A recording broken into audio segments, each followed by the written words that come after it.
Prince Harry was left feeling purposeless after finishing his time in the army, leaving him to veer off the path as he struggled to adjust to life as a working member of the royal family. A royal expert suggested more could have been done to help the Duke of Sussex after he left the army in 2015.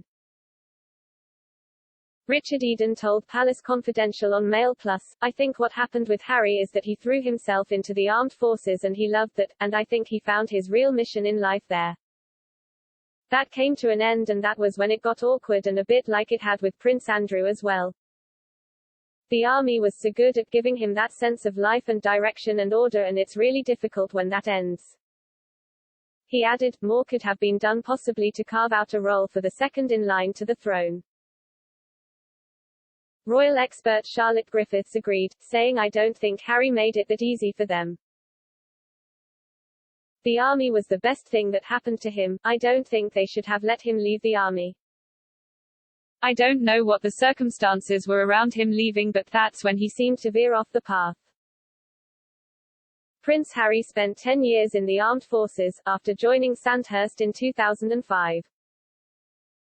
During his time in the army, he served 2 tours in Afghanistan and rose to the rank of captain. He was left disappointed in 2007 when army chiefs decided against sending him to Iraq due to unacceptable risks, but was later allowed on tours to Afghanistan. During his second tour, he worked as an Apache helicopter pilot, eventually qualifying as an Apache commander in 2013.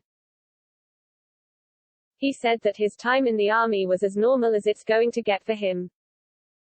He left the army in 2015 to become a full-time working royal, saying that his time in the military would stay with me for the rest of my life.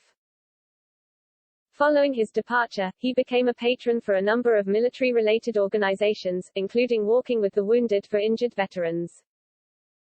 His most notable achievement was the Invictus Games, a Paralympic-style event for ex-servicemen and women. The royal family have a long connection with the British Armed Forces. Prince William also spent several years in the army and Prince Andrew served in the Falklands War.